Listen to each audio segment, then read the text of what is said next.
welcome back to MaryBird's Backyard Garden Podcast. I'm Jeff. And Mary. And we're here today from Central Texas. So we're in the hill country of Central Texas. And we are going to be talking gardening today, a little bit of gardening for you. Mary's going to give you some information on some of the things that we've been doing. But first, I'm going to kick it over to Mary and let her give you a little more information on where we are from a growing standpoint. We're in Central Texas, like Jeff said. We're located in the hill country, which means we have limestone for soil. And we're in Zone 9A, used to be Zone 8B. Okay, so I changed this up a little bit. So, Mary, what's our main plan this week in the garden as we move into the next week?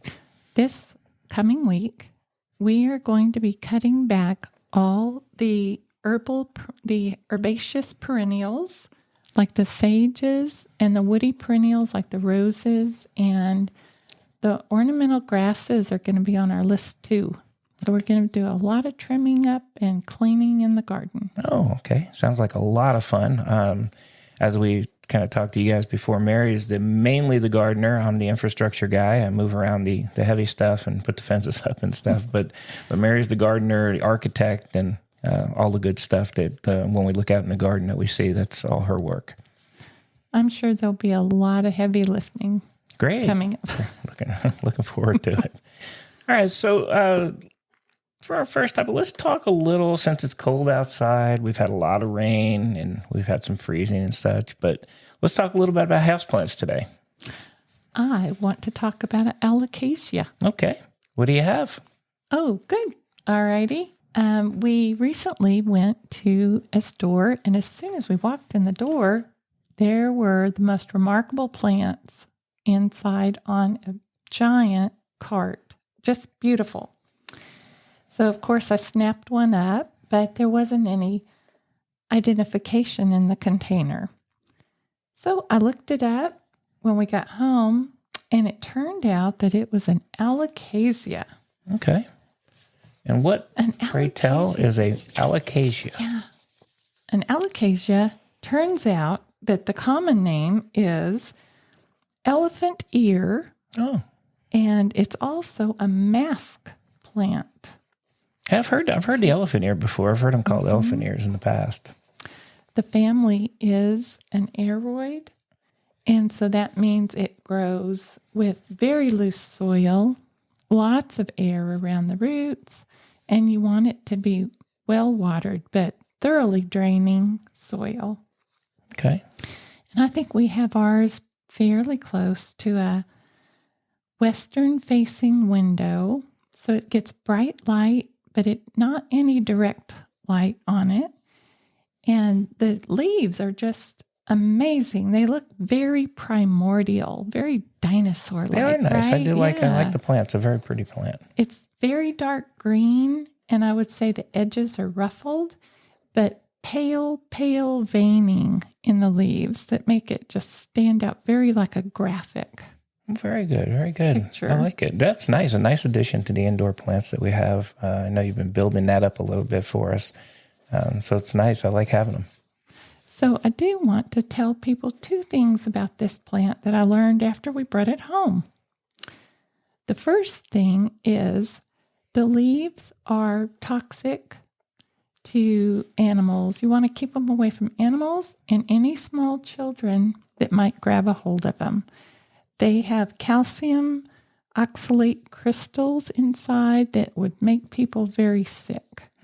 So that's one thing to think about. And then the other thing is they are perennial in zone 10 and 11 here in the United States and warmer because they're a tropical plant. And we want to be very careful about not planting it out in the wild where it can become quite invasive if the conditions are right for it. Okay. So great house plant. It's wonderful in containers outside. You want to plant it in a sort of a dappley shade. You always want to watch out for the leaves. If they're becoming brown or yellow, that might mean you have it in a little bit too much sunshine. You want to move it more in the shade. Okay. And I think after I looked it up, I think the variety that we actually got is called an Amazonica poly, which is very interesting. Very interesting. Very interesting. So pretty plant. Make sure you keep it away from your little puppies and any kids and grandkids. Make sure they're not chewing on them as well. So very good. Thanks for that. I like that. Very good information, Mary. Let's move on a little bit. I know our mailbox gets stuffed with a lot of information sometimes, and we get a lot of catalogs, and I know that you like to buy catalogs as well. And I know one of your favorites is the Baker Creek seed catalog. And as we spoke last time, you've been starting some seeds inside. Can you tell us a little bit about the Baker Creek catalog? One of my very favorites. They offer 2 catalogs. They offer a free color catalog. You could sign up for it at their website, Baker Creek Seed Company. And they also offer a paid giant catalog. This one that we have right in front of us is 532 pages filled with information, beautiful color photographs, and a wide variety of seeds. You know, this company first started in 1998, which is fairly recent. Yeah, it is. Yeah. Yeah. And they actually started so they could offer heirloom varieties of seeds so all people could have access to good quality food. And they offer free shipping here in the United States. Nice. So as just 2 seeds in the catalog that I'm super interested in, they offer 18 varieties of basil. Wow. I know. And then there's a flower that Jeff really loves that we found out about last year. They offer 19 varieties of cosmos. Oh, wow. Remember in our wildflower border last year, those gorgeous flowers I do. came up? Mm-hmm. Of course, I'm going to have to try all 19, you know. Yeah, of course. Oh, without a doubt. Why wouldn't we? And there's actually one variety of cosmos I wanted to mention because this is definitely going to be in my next order. It's called the Black Magic Chocolate Cosmos. And it has a chocolate fragrance. Wow. Okay. I'm all in on that one. There. I'm all in on that guy. Very nice. Well, that's cool. I like it. And it is she has the catalog sitting right here. It's a very thick catalog. It's got a lot of good information in it. And I know that we've ordered from it. The photography that they use is beautiful. It is. I will say the photography is outstanding in the book. It kind of gives you a real good idea of what the seed's going to look like once it sprouts and starts growing. So it's very nice. Okay. Thanks, Jeff. Yeah. Thanks for listening. Well, yeah, thank you, Mary. Appreciate that. All right, so we have had a freeze here in Central Texas, and it got down to, I think 15, 16, 17 degrees for a few days. It doesn't stay here very long. But I know, Mary, you went out in the garden and had a bit of a surprise harvest after the freeze, some things that you weren't expecting to pull out of the garden. Can you talk a little bit about that? Yes. I went out into the garden just planning to play around a little bit. And I'm putting in a walkway that goes through our little kitchen garden area. And some of the containers that we have out there, I thought, well, I'm just going to pull these up because now they're frozen. It stayed very cold for like 2 or 3 days. And strangely enough, I pulled up the most beautiful carrots. The variety that I pulled up was the Uzbek carrot. It's a yellow carrot that is very sweet. And the other thing that I pulled up that I was not prepared for was the black Spanish radish. Yes, those are actually really cool. I've never seen those before. They just had nice greenery on the top of them. There wasn't anything like over the top of the soil or anything like that. But when I pulled the plant up, it was the size of maybe a little bit smaller than a baseball. Mm-hmm. There were huge ones. We got about 5 or 6 of them that came up between a golf ball and a baseball size. And so, the Baker Creek seed catalog that I have right here in front of me has a delicious recipe that is for the black Spanish radish. Oh. It is on page 384, if anybody else has that. 382, if anyone else has the catalog. And I think we're going to be eating some of it this week. That's cool. I knew we planted the carrots, and we'd pull some up earlier that were literally like 2 inches long. They're a Parisian variety that makes a little ball. It doesn't make a full-size carrot like Bugs Bunny. Well, we had the ball ones, and then we had the, and I actually planted my one big planting experiment. I planted some that were, I think they were supposed to be regular carrots, but they like an inch, 2 inches is the most they got. Yeah. I don't remember us doing the radishes though. Did we actually plant those? Oh yes, we definitely planted them. I had the name variety tag in the ground right by where I pulled them up. Oh, okay. I didn't see that. Not how much I know about what's going on out there, but wasn't aware of that. The radishes look cool when you pulled them out. I mean, I was actually really surprised at it. They're not quite as peppery as, say, your red radishes that you would get at the store. They're a little bit more on the sweeter side.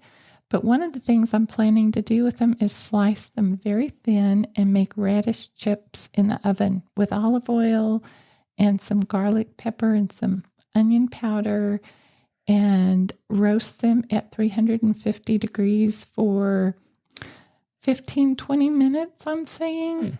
And yeah, I heard that is very delicious. Well, so we're going to give that a try. So I'm not the most adventurous guy as far as eating, but I will give them a try. It sounds good. Not sure if I've had the radishes before, to be honest. I'm sure I've had them somewhere.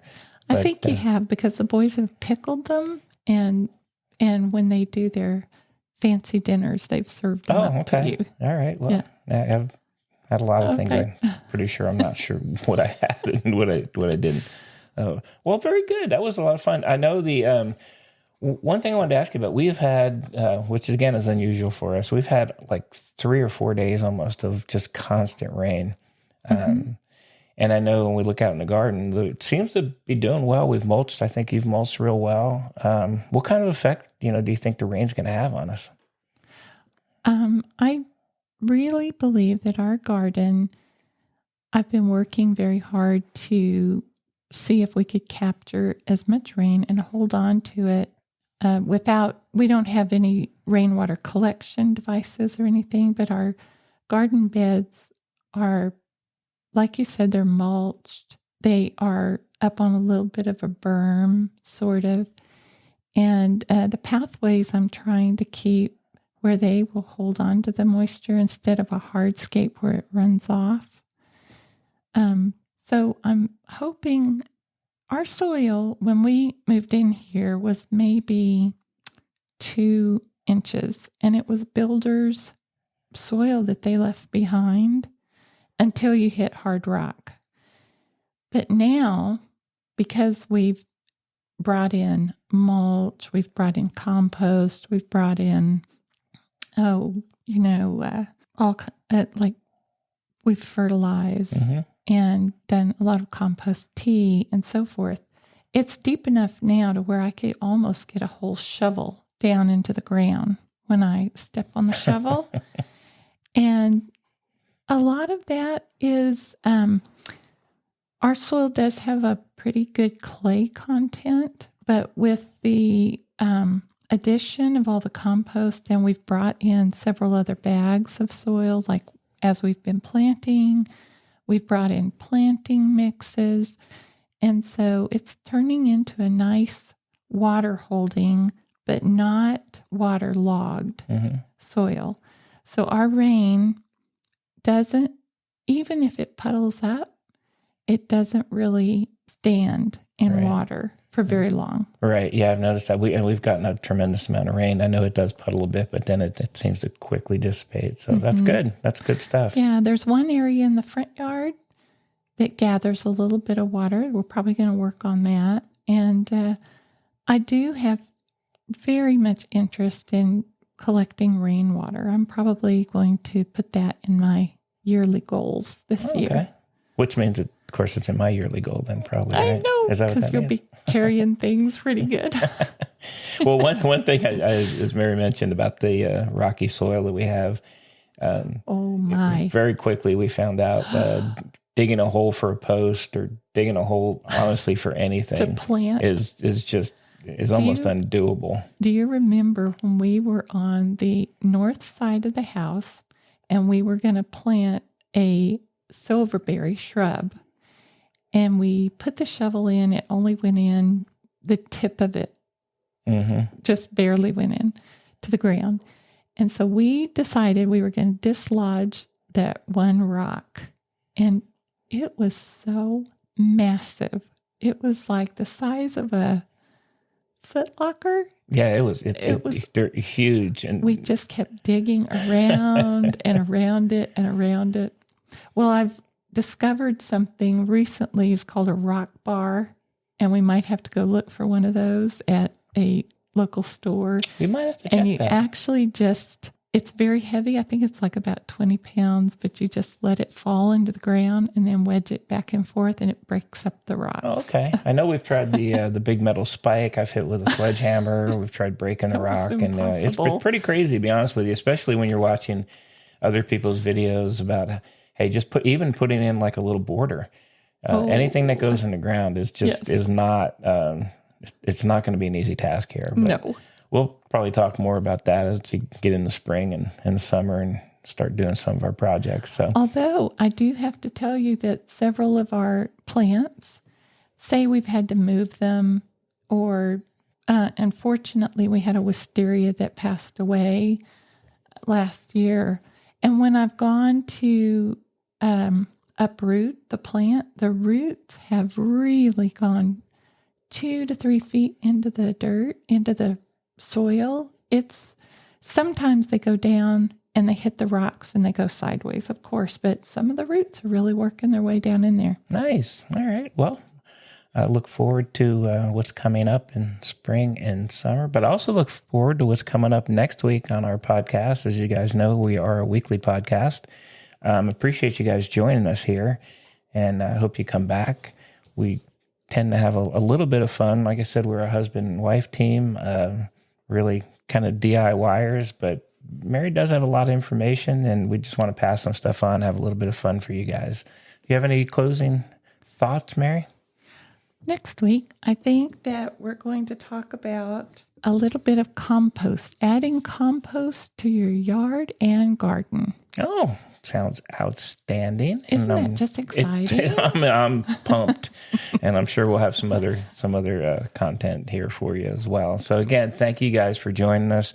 Again, this is MaryBird's Backyard Garden Podcast. We also have a website out there with a blog. It's marybirdgarden.com. Hope you guys go out there and take a look at that as well. And we will see you next week at the podcast. Thanks for joining. Happy gardening.